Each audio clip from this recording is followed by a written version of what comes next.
Vážení přátelé, rád bych vás seznámil v rámci této prezentace s metodou nízkostresové manipulace se skotem. Tato prezentace vznikla na půdě naší firmy Milk Progress Poradenství a vlastně spouštěcím momentem pro to, abychom tuto prezentaci vytvořili, byla potřeba dát k dispozici metodiku, jakým způsobem školit naše spolupracovníky tak, abychom dokázali se zvířaty na našich farmách manipulovat v souladu se současnými požadavky na welfare zvířat. Než se budu věnovat této problematice, dovolte, abych se krátce představil a představil naši firmu Milk Progress Poradenství. Takže já se jmenuji Václav Osička, po profesi jsem veterinární lékař a na naší rodinné farmě chováme 300 dojnic, průměrná užitkovost kolem 12 000 kg mléka za laktaci. Kromě toho, že se zabývám tou naší rodinnou farmou, tak pracuji ve společnosti Milk Progress Poradenství. Tato společnost byla založena v roce 2005, ale vlastně tým pracovníků, kteří v této společnosti fungují, se chovem dojnic zabýval dlouho před založením naší společnosti, takže zkušenosti vlastně celého týmu začaly se sbírat někdy v 90. letech. V rámci poradenství se zabýváme celou tou škálou problémů, které můžou chovatele dojnic potkat, s kterými se musí potýkat. To znamená od ekonomiky chovu, která je vlastně tím vrcholným sumářem, proč vlastně nebo co musí fungovat, tak se zabýváme výživou, reprodukcí, veterinárním managementem, odchovem telat. Tady v poslední době intenzivně pracujeme na skupinovém odchovu telat, v kterém vidíme výraznou perspektivu ke zlepšení a zefektivnění celého odchovu. Zabýváme se technologiemi a správnými postupy dojení, provádíme dynamické měření dojíren, na základě kterého dokážeme přesně a precizně stanovit, kde je v průběhu dojení problém, jestli je chyba v technologii nebo v postupu a proč případně vznikají problémy a jak by se měly řešit. Chov skotu samozřejmě stojí na výrobě kvalitních objemných krmiv, takže i v této oblasti v chovech, se kterými spolupracujeme, se snažíme chovatelům pomoct řešit jejich problémy.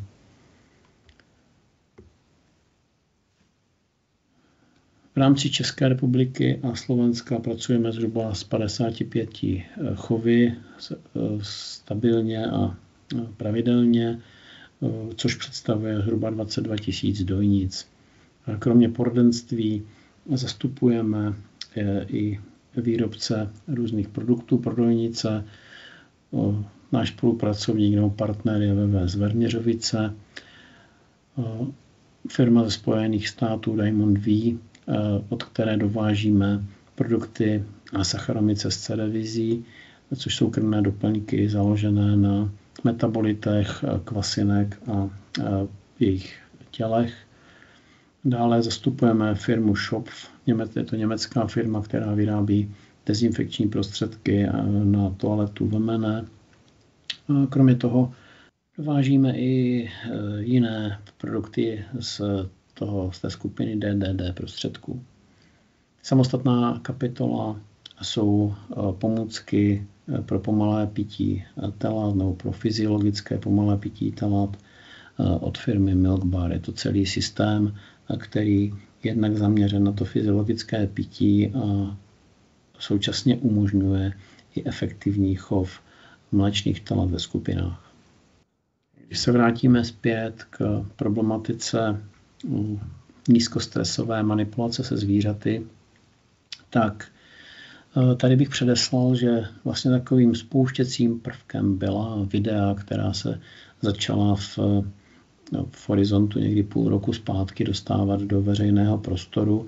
Byla to videa, která pořídil spolek Zvířata nejíme, a byla to videa, která vlastně byla neobhajitelná. Pro nás samozřejmě nepříjemná, pobuřovala nás nebo pobuřují nás. Nechceme, aby se tato videa do toho prostoru dostávala, ale bohužel se objevila.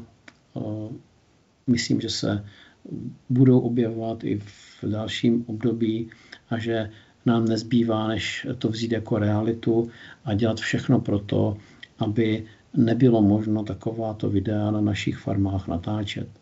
Takže to je hlavní motivace, proč jsme v rámci naší firmy vstoupili do takhle veřejně k tomu, vlastně k této prezentaci a k tomu, abychom nabídli chovatelům nějaký ucelený systém, jak se zvířaty správně pracovat a hlavně jak v této oblasti školit naše spolupracovníky.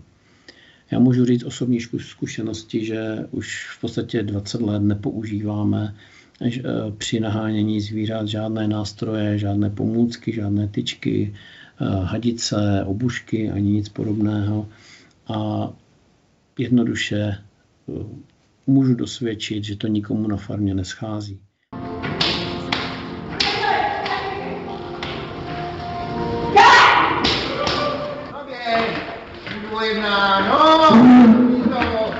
Tak to bude svině, čo jedna dělej. Běž tam kurat.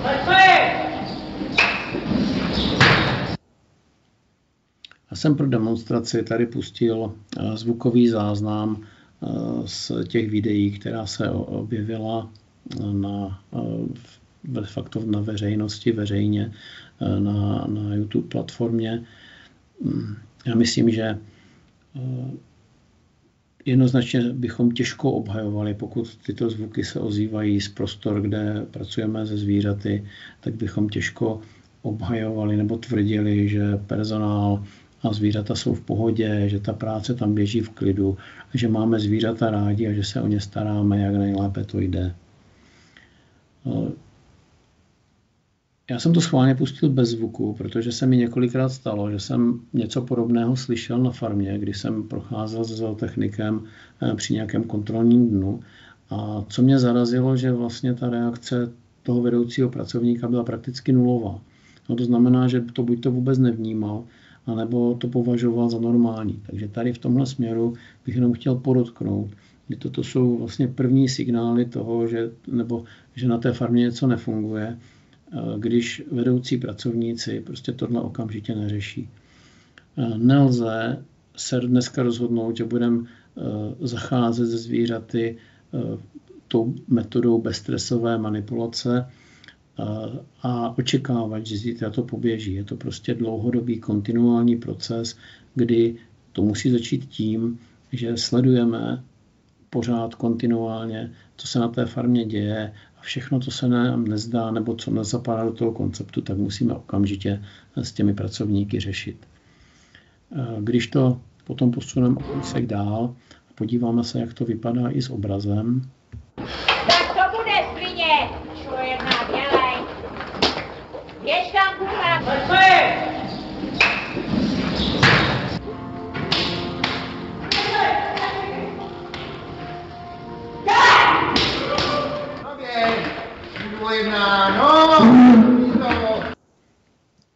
Myslím, že tady k těmhle záběrům není co dodat.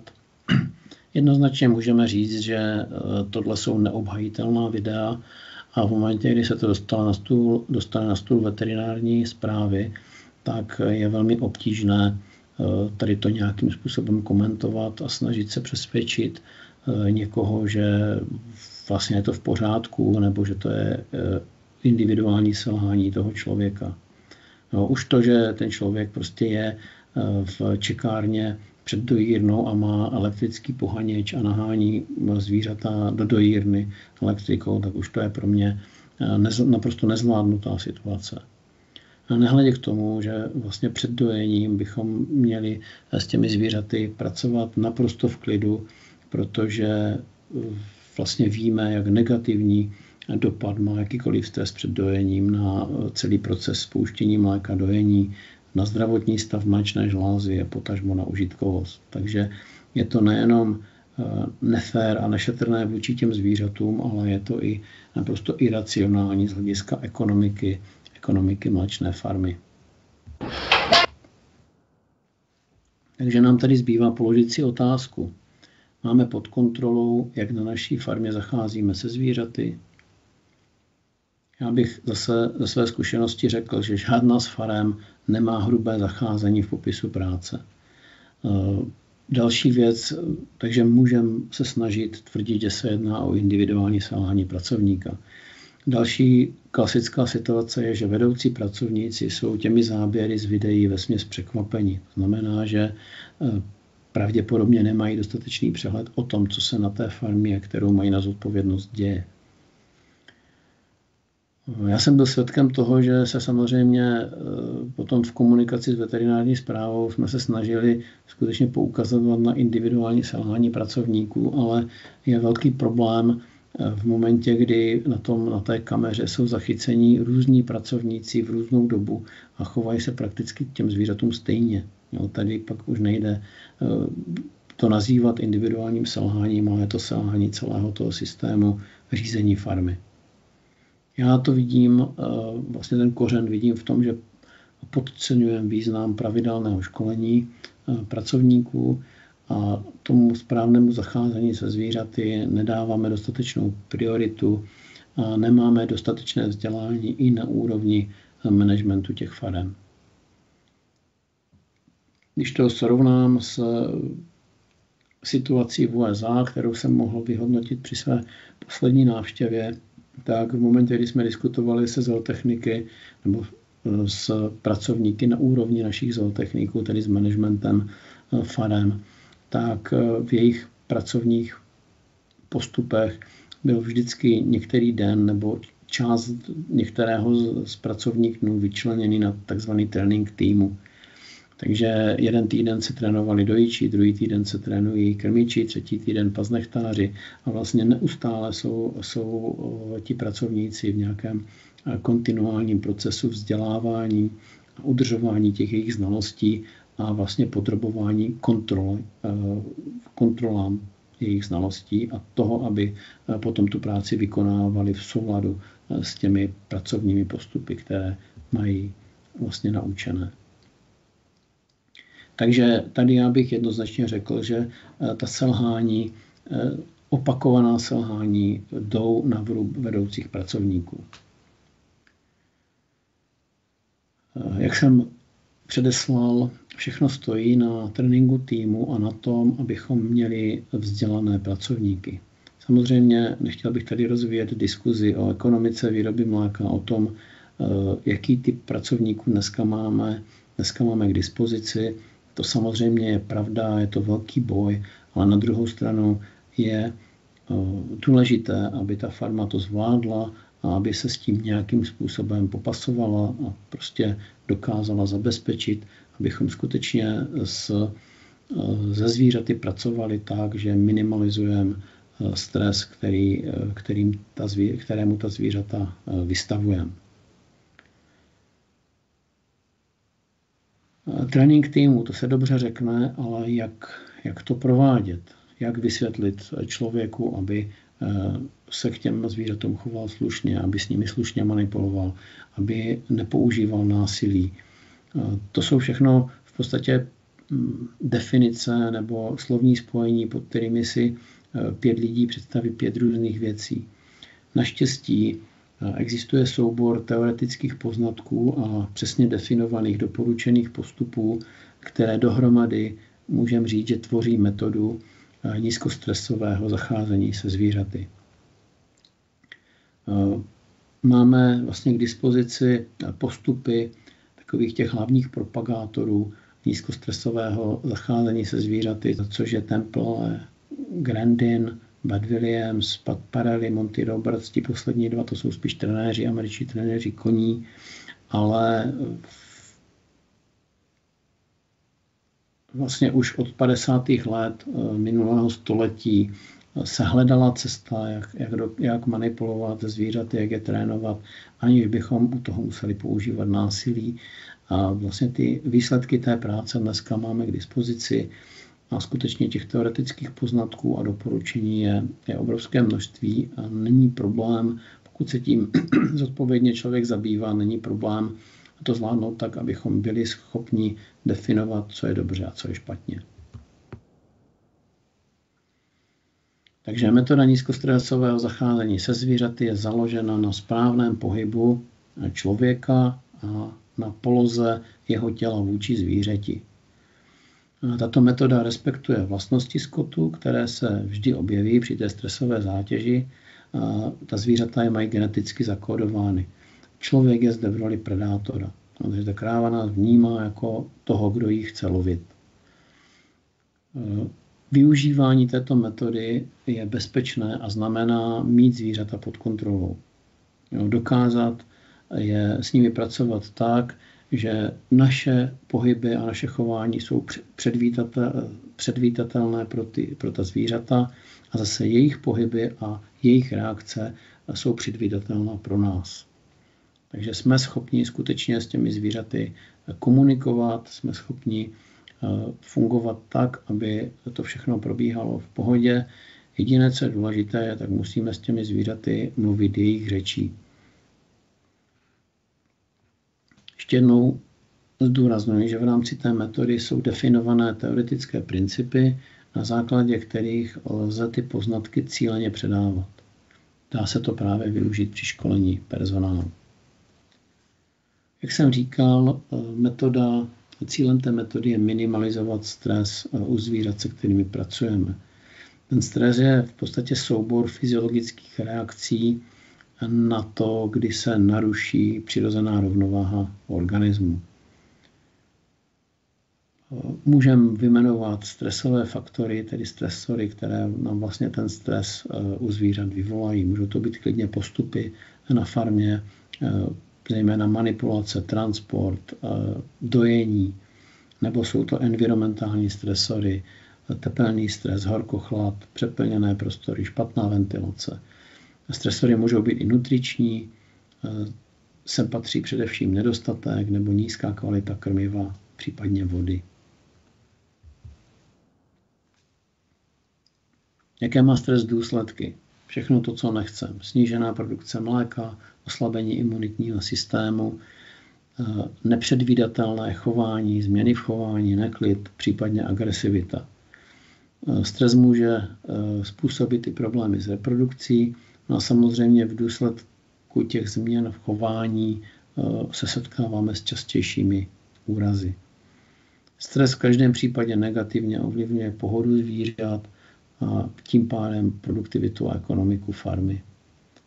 Největší efektivitu vlastně v té produkci mají zvířata, která jsou v pohodě, která jsou zdravá, která se cítí dobře a mohou se plně věnovat tomu svému hlavnímu úkolu, to je produkci. Pokud se nám podaří zvládnout správně metoda nízkostresového zacházení, tak se sníží stres, následkem toho se zvýší rychlost dojení, zvýší se užitkovost a sníží se riziko zranění. Jak na straně personálu, tak na straně zvířat. Zvýší se pracovní pohoda a vlastně je to základ pro to, abychom mohli budovat důvěru konzumentů. U důvěry konzumentů bych se krátce zastavil. Jedná se v podstatě o naše zákazníky. To, že někdo natočí video, které se nám nelíbí, samozřejmě nás to dráždí, dost často jsou ta videa pořízena v rozporu s legislativou. Přemýšlíme, jak k tomu udělat přítrž, ale já nevidím jinou cestu, než usilovat o to, aby jsme na farmách pracovali tak, aby se tato videa u nás nedala natočit. Pokud jde o to, s kým se vlastně bavíme, tak samozřejmě ta úzká skupina veganů, aktivistů, kteří nesouhlasí s tím, abychom vůbec chovali zvířata pro svoji potřebu, tak tady těch lidí není moc, je to poměrně úzká skupina a vlastně nejsou to partneři pro diskuzi s náma, protože není o čem diskutovat. Oni nechtějí, abychom chovali hospodářská zvířata, aby vůbec tady nějaká hospodářská zvířata byla, což pro nás samozřejmě je nepřijatelný požadavek. A dá se ale říct, že je to pro většinu společnosti nepřijatelný požadavek.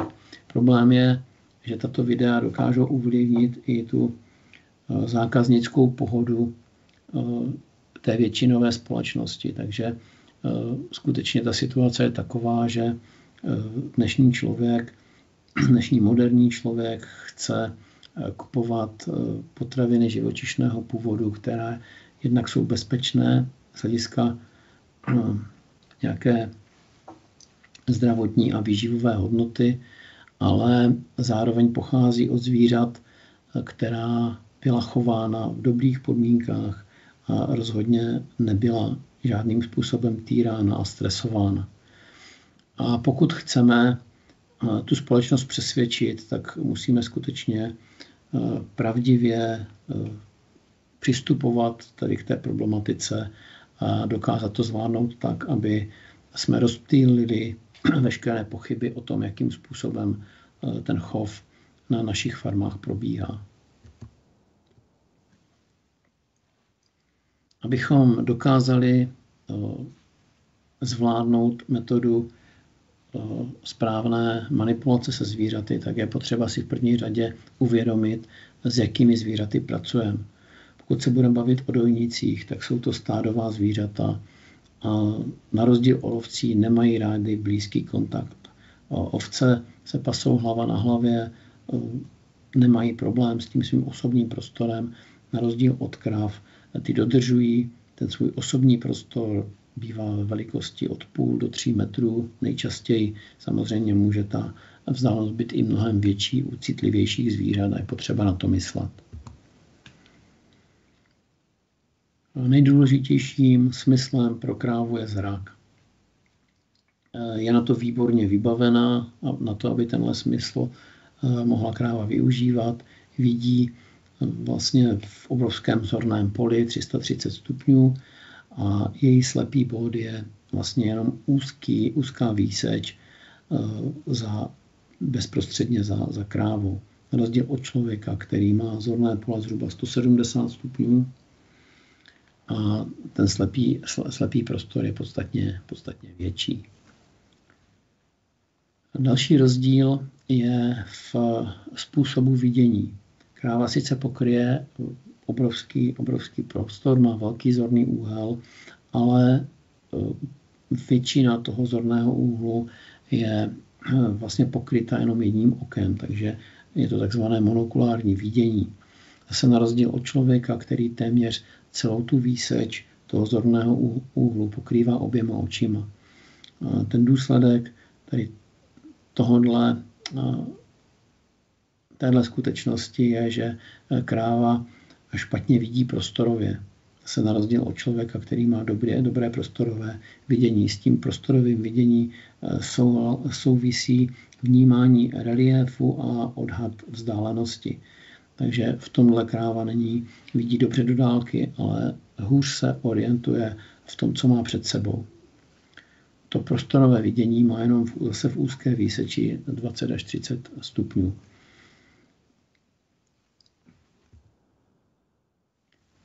Souvisí s tím to, že pokud chceme, aby kráva dobře procházela přes nějaké překážky, tak je potřeba jí dát čas, aby ty změny povrchu mohla prozkoumat a potom na ně správně zareagovat, aby nedocházelo k špatnému pohybu. Krávy jsou profesionální pozorovatelky. Vlastně na dobrém pozorování závisel v minulosti jejich život a tato vlastnost se vlastně od nich nevytratila, nebo z jejich výbavy nevytratila, takže když vstoupíme mezi zvířata, tak se na nás okamžitě upřou všechny oči. Jo? I ta nejvzdálenější kráva nás zaregistrovala a vidíme oči všech kráv, tak jak jsme mezi ně vstoupili.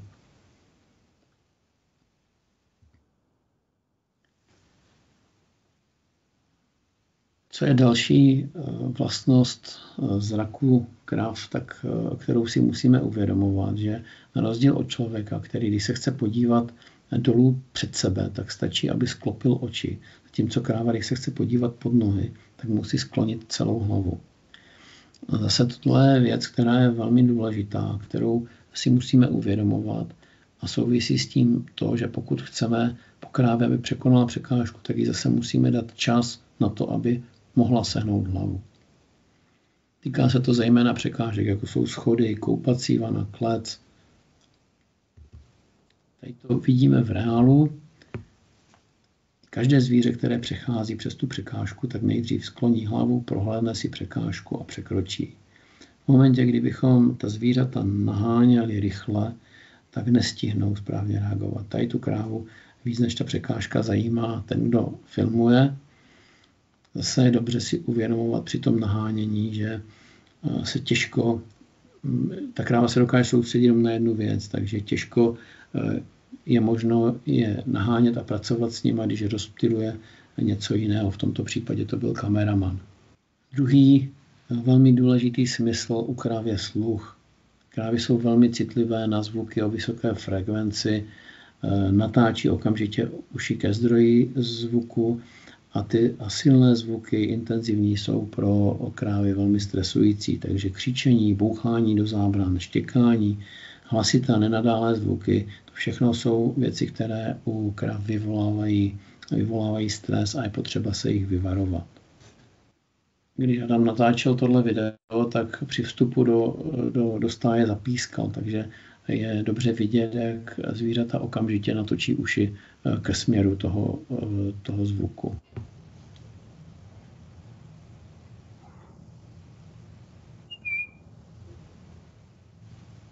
No, jednoduše ta kráva i slabý zvuk okamžitě zaregistruje, okamžitě natočí uši ve směru toho zvuku, který se někde ozývá, a měli bychom určitě omezit jakékoliv zvukové projevy, protože pro ta zvířata to není, je to vždycky negativní pobídka, negativní podnět. Takže pokud budeme přemýšlet o tom, jak krávy správně nahánět, můžeme definovat 5 pravidel, které jsou důležité pro nahánění, nebo jsou to tam nejdůležitější momenty. Takže první moment, s kterým pracujeme a který je důležité registrovat, je, že kráva chce vidět, kdo jí pohání. Tady v tom videu je to velmi dobře vidět.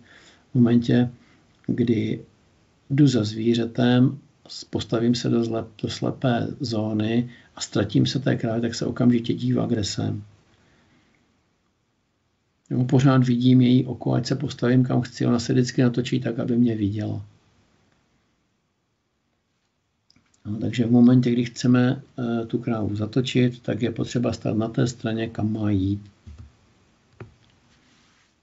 Takže ještě jednou při nahánění myslete na to, že neustále musíte vidět oči kráv. Pokud chcete, aby kráva zatočila, stůjte na stejné straně, jako je směr otočení. Tak vás bude mít stále na očích. A druhé pravidlo je, že kráva jde jen tam, kam se dívá. V momentě, kdy kráva má otočenou hlavu dozadu, tak nikdy nepůjde dopředu. Takže nemůžeme zůstat ve slepém bodě, aby se na nás kráva otáčela. Pokud se na nás kráva otočí hlavu a nechce jít dál, tak je potřeba, abychom ustoupili, obešli krávu k druhému boku a zase na ní vytvořili tlak, tak aby se opět dala do pohybu. Ještě se k tomu vrátíme u těch jednotlivých postupů. Třetí důležitý moment je, že krávy vyžadují náš pomalý a přitom důrazný pohyb. Je potřeba zpomalit, protože krávy se pohybují o polovinu pomaleji než člověk. Já když máme školení s našimi spolupracovníky, tak vždycky říkám, ano, pokud chcete ušetřit čas, tak vy klidně běhejte. Ale tak, aby krávy chodily pomalu. Jo, v momentě, kdy se rychle pohne skupina zvířat, v momentě, kdy se ta zvířata vykazují ten signál stresu, cpou se do úzkého prostoru, vytvářejí takový ten chumel, tak to je vždycky špatně. No a vždycky za to může ten člověk, který ta zvířata takhle rozpohyboval. Je potřeba přemýšlet o tom, aby krávy chodily pomalu a jednotlivě, ne prostě v těsném houfu, protože tam potom se zvyšuje ta rychlost pohybu a zvyšuje se i stres a riziko poranění. Takže pokud chceme se zvířaty dobře pracovat, tak naše pohyby musí být pomalejší, ale jasné a důrazné. Potom to jsou pokyny pro ty krávy, ty pokyny jsou jasné a usnadňují manipulaci a v konečné fázi ty naše pomalé a důrazné pohyby zrychlí celý ten provoz a usnadní práci. V tomto směru před překážkami nebo před vstupem do dojírny je potřeba vždy myslet na to, že musíme kravám dát čas na prozkoumání překážek. Jakmile se jedno z těch zvířat rozejde, tak ta ostatní už ho obvykle rychle následují. Takže tady zase je potřeba počkat a pomoct té první krávě. Pracujte s malou skupinou zvířat. Zase využití vlastností kráv. Krávy jsou stádová zvířata, nemají rády oddělení. To znamená, že samozřejmě ta jedna kráva je obtížně ovladatelná, chová se nepředvídatelně, ale na druhou stranu, pokud máme velkou skupinu, tak zase se těžko ovládá to vzdálené zvíře. Takže ideální je pracovat se skupinou 2 až 5 zvířat. To se týká zejména nahánění do dojírny, do klece. A jak už jsem říkal, osamělé zvíře je nervózní, nepředvídatelné a u větších skupin potom nejde komunikovat s tím vzdáleným zvířetem. 5. pravidlo, přenášejte svůj klid na zvířata. Já vím, že tohle se snadno řekne, hůř dělá, protože jsme jenom lidé a ta zvířata někdy skutečně dokážou potrápit naši nervovou soustavu, ale v každém případě v momentě, kdy ztratíme ten svůj klid, tak to vždycky bude horší. Takže pokud my dokážeme udržet klid, dokážeme uklidnit i ta zvířata, přeneseme ten klid na zvířata a je potom podstatně pohodlnější s nimi pracovat. Takže každopádně platí, že nervózní nebo vystrašená zvířata jsou obtížně ovladatelná. Je tady potom to vysoké riziko zranění jak zvířete, tak personálu. A abychom to zvládli, tak je potřeba dodržovat zásady nízkostresové manipulace, nevydávat hlasité zvuky, nepoužívat žádné násilí a vyvarovat se prudkých a nepředvídatelných pohybů. Náš tip: nenoste v ruce žádný nástroj, zvířat se nedotýkejte, pokud to není nezbytně nutné, a nahraďte křik jiným zvukem, například mlaskáním. Mlaskání je určitě uklidňující zvuk pro krávy. Někdy nebo na naší farmě máme povolené pískání. To pískání není ideální, je to poměrně vysoký tón, ale pro ten personál je to dobře zvládnutelné. Je to určitě lepší než než ty pokyny běž nahoru, běž dál, jo, protože do tady těchto slov už člověk vloží tu emoci, kráva to velmi dobře přečte a okamžitě na ní přeneseme ten svůj stres a špatnou náladu. Takže do toho pískání není to ideální, ale nejde do toho vložit ta emoce, takže určitě já za mě preferuji pískání než jakýkoliv hlasové pokyny. Ono dalo by se říct, že ten hlas může i krávu uklidnit, jo? Ale diskutovat s dojičem, jak moc uklidňující tón má v jeho hlase teď zrovna po ránu ve 4 hodiny, to nemá prostě smysl, takže já preferuji to, aby se na zvířata vůbec nemluvilo. Je to samozřejmě těžké dosáhnout a dosáhneme to za cenu kontinuální práce s těmi spolupracovníky. Jaký je princip nízkostresového zacházení? Je potřeba si uvědomit nebo vědět, že kráva má kolem sebe v podstatě dvě zóny, takové dvě bubliny. Je to zóna tlaku a zóna úniku. Takže pokud se pohybujeme k tomu zvířeti, dosáhneme zóny tlaku, tak tady vlastně už se ta kráva cítí svým způsobem nepříjemně. V momentě, kdy překročíme do té zóny úniku, tak to zvíře se snaží od nás odejít. My potom při tom nahánění se pohybujeme někde na rozhraní těchto dvou zón. Co je důležité, v momentě, kdy se vzdalujeme z té zóny úniku dál, pryč, tak to je pro tu krávu odměna. To je vlastně povolení tlaku. A je to vlastně stejně důležité ten tlak vytvořit, a ještě, jako je tlak ve správný moment povolit. Takže bez toho, že dokážeme povolit tlak, tak nemůžeme mluvit o tom, že pracujeme tou metodou nízkostresového zacházení se zvířaty. Takže znova podotýkám, velmi důležitá součást této metody je povolení tlaku. Znamená to vystoupit z té zóny tlaku ve správný moment. Ten správný moment je to, když zvíře se chová tak, jak chceme. Když třeba jde dopředu, tak nemá smysl, abychom ho dál poháněli a vystoupíme z toho tlaku. A do té zóny tlaku vstoupíme zase, až se to zvíře zastaví nebo jde jinam, než chceme. K tomu, abychom to zvíře mohli ovládat, tak používáme ještě dvě důležité linie. To je tady ta podélná osa. Kolem té osy otáčíme zvíře tím, že vstoupíme na jednu nebo na druhou stranu, anebo vzadu, pokud vstoupíme do mrtvého bodu, tady na tu hranu, tak ta kráva v momentě, kdy sem vstoupíme, tak otočí hlavu, aby nás viděla a tím pádem zatočí tady na tu stranu. Pokud vstoupíme do mrtvého bodu někde v tomto místě, tak zase to zvíře nás chce vidět, protože už jsme v té zóně tlaku, tak otočí hlavu sem a my ho potom můžeme zatočit tady na tu naši stranu. Další důležitá linie je tato. Ta vlastně míří do takzvaného rovnovážného bodu. Pokud se posuneme za tento rovnovážný bod, tak zvíře poháníme dopředu. Pokud se posuneme na jeho úroveň nebo mírně před něj, tak to zvíře zastavíme. Kromě toho je důležité vnímat, že za krávou je tady jedna výrazná, velká slepá zóna. Tady nás ta kráva nevidí, pokud se pohybujeme tady. A stejně tak má slepou zónu těsně před očima. Tady je znázorněný ten rovnovážný bod, pomocí kterého tu krávu ovládáme. Základní pravidla při pohánění. Kráva mě musí vidět, co po ní chci, musí mít dostatek času a musí dostat odměnu za spolupráci, což je v tom případě krávy je povolení toho tlaku, vystoupení z té zóny tlaku.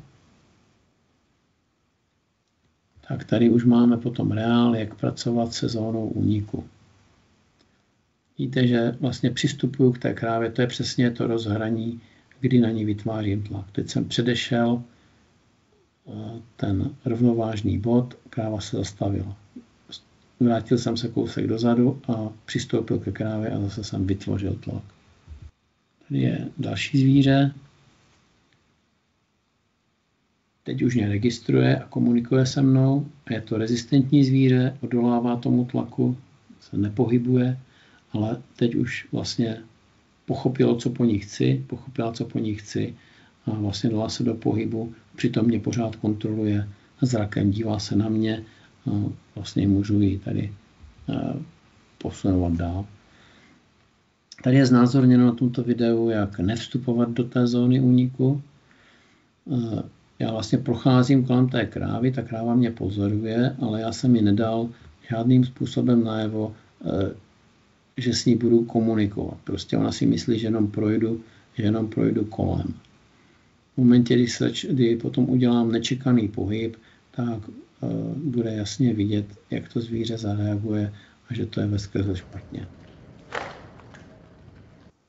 No, to náhlé vstoupení do té zóny úniku, nečekané, pro to zvíře je v podstatě stresující záležitost a okamžitě se snaží z toho odejít.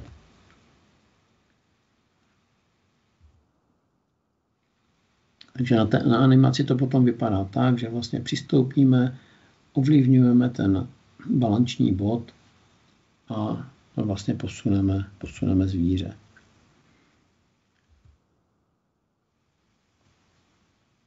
Vytváříme tlak, odměna. Vytvoření tlaku, odměna.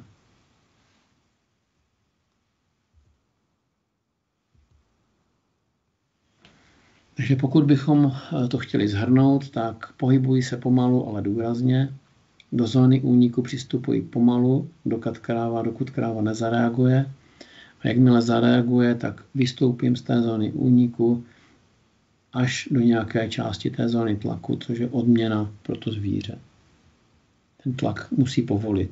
Potom ta kráva ochotněji, pokud takhle s ní budou pracovat všichni, tak vnímá tu pozici člověka a ochotně reaguje na ty pokyny.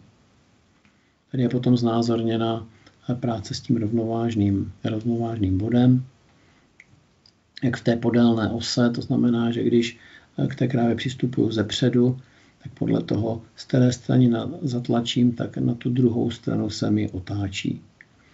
Jo?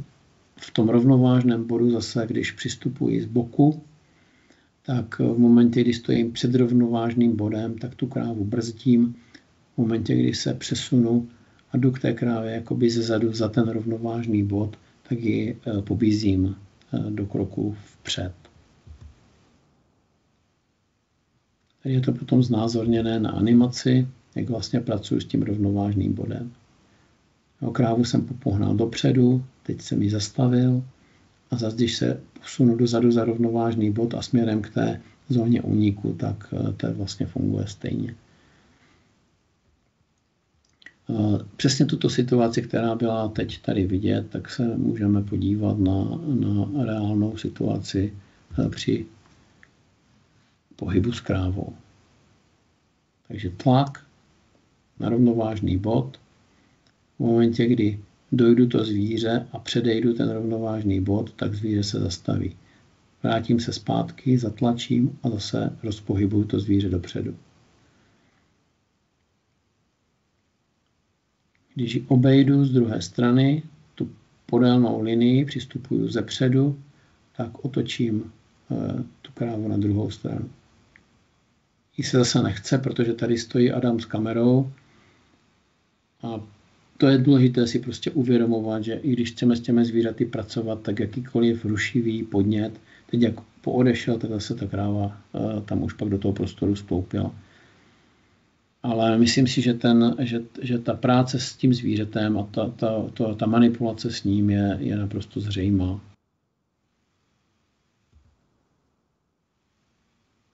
Ještě jednou práce s rovnovážným bodem, to znamená zase vytvoření tlaku, předběhnutí rovnovážného bodu. Toto zvíře je velmi citlivé, takže sebemenší pohyb vyvolává poměrně silnou reakci.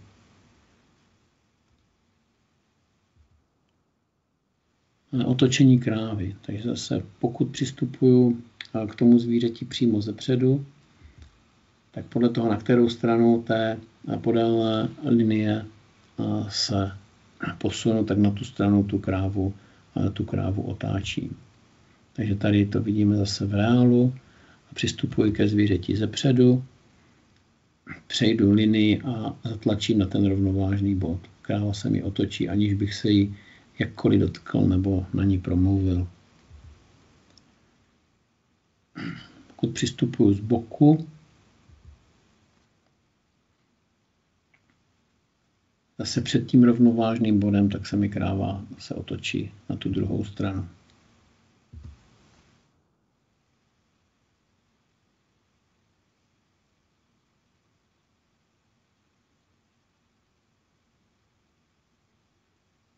Ještě jedno otočení, ona už moc nechce spolupracovat.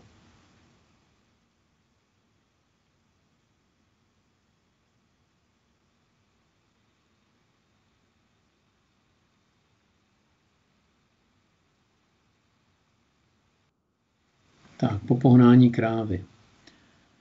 Kráva se dá popohnat paralelní chůzi proti zvířeti v momentě, kdy ten pohánějící překoná rovnovážný bod, tak ta kráva zrychlí. V reálu to vypadá asi takto. Tlak a jakmile přejdu za ní, tak zrychlím. No, tohle se dá využít potom při nahánění v uličkách nebo i v dojírně. Znamená, že chůzí proti pohybu zvířat. Takže malé shrnutí. Krávu zpomalím paralelní chůzí vedle ní. Krávu zastavím, pokud dojdu na úroveň jejího rovnovážného bodu nebo ho malinko předejdu. Krávy na dojírně nebo v naháňce můžu popohnat paralelní chůzí proti směru jejich pohybu. Při překročení rovnovážného bodu ta kráva zrychlí a posune se vpřed. Tak, teď ještě ukázka, jak lze oddělit zvířata od sebe. Zase je to práce s rovnovážným bodem prvního zvířete, kde tlačíme zezadu za tu lopatku a zároveň je potřeba sledovat i to druhé zvíře, které zase se musím postavit tak, abych zatlačil zapředu a nepustil to zvíře před sebe. Je to, když jsem dělal vyšetření ultrazvukem na Slovensku, takže jsme tam tady ty záběry pořídili. Současně odděluji jedno zvíře a předcházím ten balanční bod toho druhého. A tady je kolega Roman Mokráň, to ředitel slovenské VVSky. On se tady tou metodou zabývá déle jak já a v podstatě s ním jsem vlastně poprvé absolvoval školení s německým školitelem tady k této metodě bezstresového zacházení se zvířaty. Takže on si odděluje zvíře na ošetření paznechtů a v podstatě bez jakýchkoliv pohybů rukama, pokynů, hlasem, bez problémů to zvíře oddělí. Samozřejmě pro tu krávu to není příjemné, když se má oddělit od té skupiny, ale je vidět, že v podstatě bez problémů a ochotně respektuje ty pokyny toho pohánějícího. Tak, teďka jak nahánět v krmné chodbě. Tady je vidět, jak ta kráva sleduje toho, kdo ji pohání a v podstatě u té krmné chodby je to kontraproduktivní, protože se neustále zasekává o hranu té chodby. Takže když si řekneme, jak by to mělo vypadat, tak správně ten pohánějící přejde do slepého bodu. Jelikož ta kráva ho chce vidět, tak se k němu otočí a srovná se od toho stolu. No. A potom je podstatně pohodlnější pohánět ty zvířata směrem vpřed. Takže zase, jak to vypadá v reálu.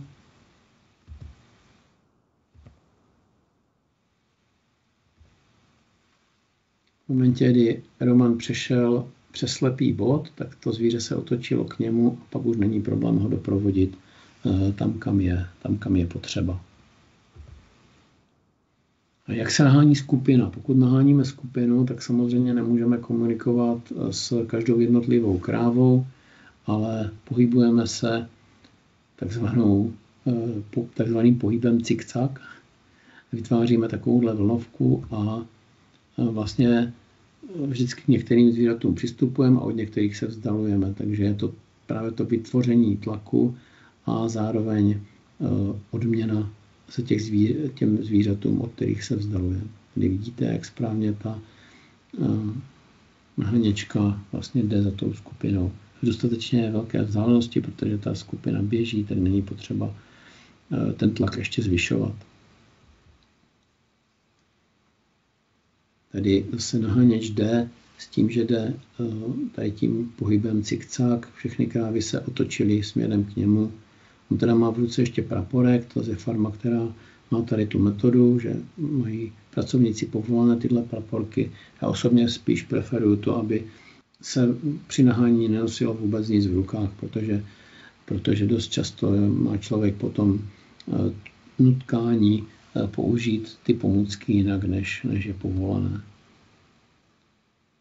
Tady potom ještě k tomu posunu kráv v uličce, v momentě, kdy se nám zasekne to první zvíře, tak je prostě potřeba odejít od té uličky, vrátit se a směrem dopředu popohnat tím, že překročíme tenhle balanční bod, tak ta kráva se posune směrem dopředu, druhá, třetí. Takže tím se dají ta zvířata pohybovat směrem vpřed. Něco k nahánění do dojírny.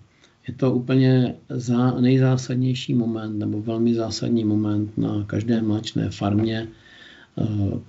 Je velmi důležitá klidná manipulace a ze studií, které byly publikované, jednoznačně vyplývá, že jakýkoliv stres 30 minut před dojením snižuje nádoj a zhoršuje celý ten průběh dojení.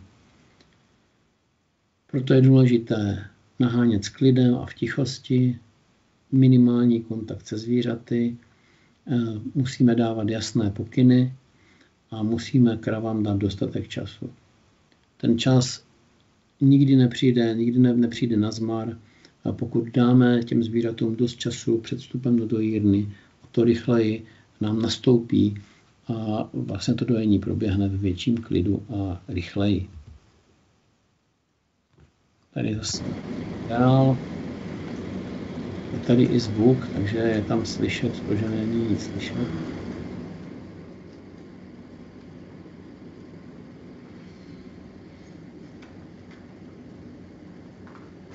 Tady ten tlak byl zbytečně velký, to zvíře už udělalo poměrně rychlé pohyby, nebylo potřeba tlačit. A tady zase je vidět, že úplně v klidu a bez problémů, jenom tím, že člověk stojí a vlastně nepohybuje se nějak rychle, tak zvířata se sami organizují tak, aby prostě postupně nastoupilo do té dojírny. Tady je vidět zase v podstatě s rukama v kapsách, bez nějakých složitých pohybů a bez jakéhokoliv zvuku se s těma zvířatama dá bez problému komunikovat a posunout je tam, kam je potřeba.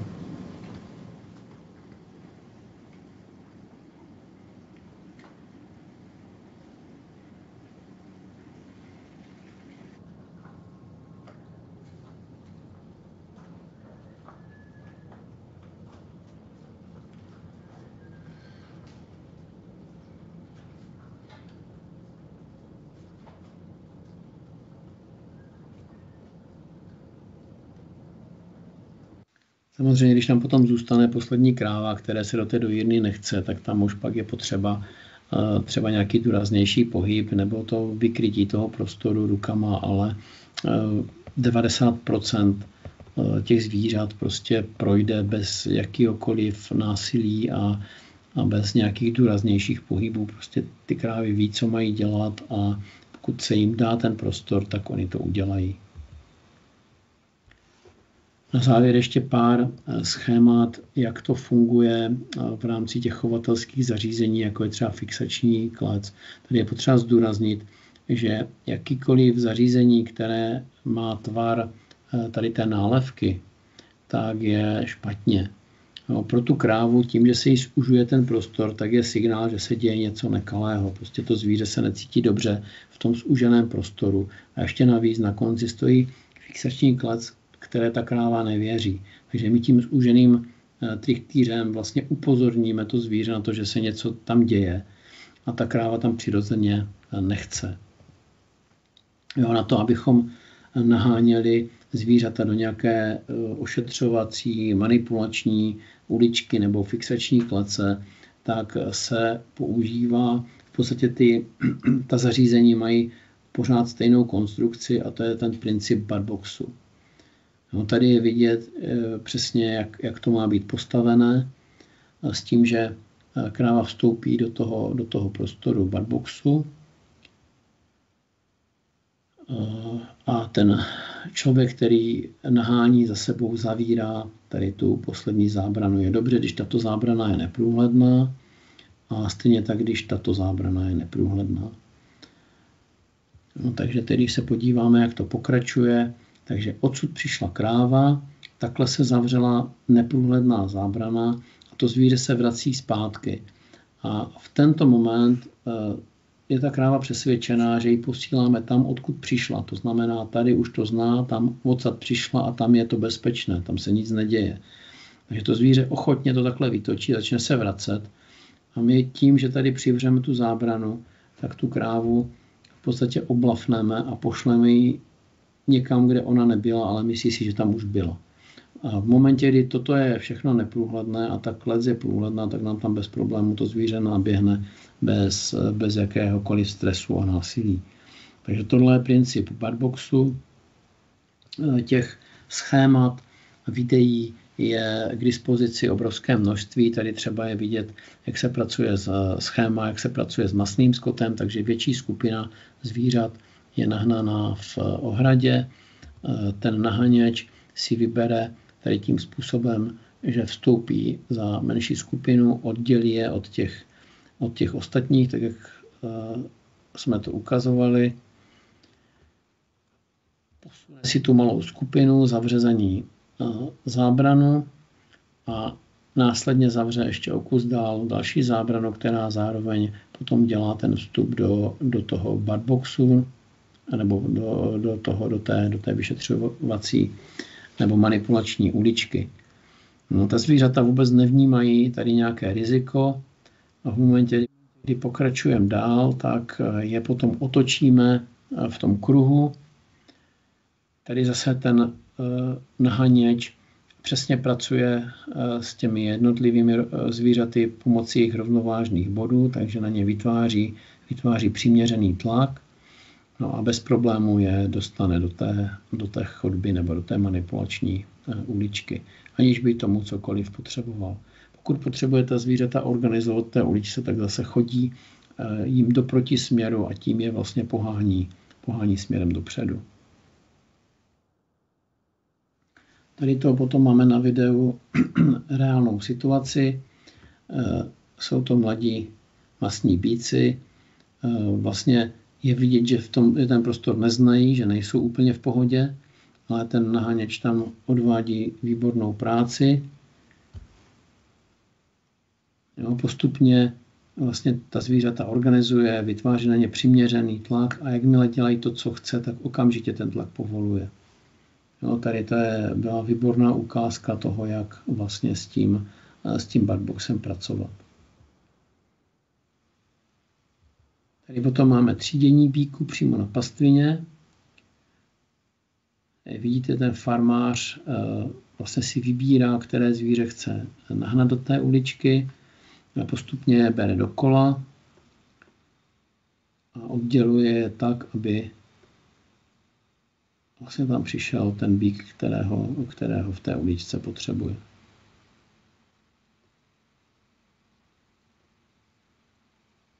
No, tady toho nechce. A teď přijde ten, kterého chce nahnat. Vlastně rozstřídil si bez jakéhokoliv nástroje, bez jakéhokoliv násilí, si dokázal na pastvině ta zvířata oddělit a rozstřídit. Takže co na závěr? Se zvířaty je možno snadno komunikovat, ale musíme k tomu používat jejich řeč. Řeč krav je řeč těla. Pro farmu je velmi důležité, aby stejnou metodu znali a uplatňovali pokud možno všichni pracovníci na farmě.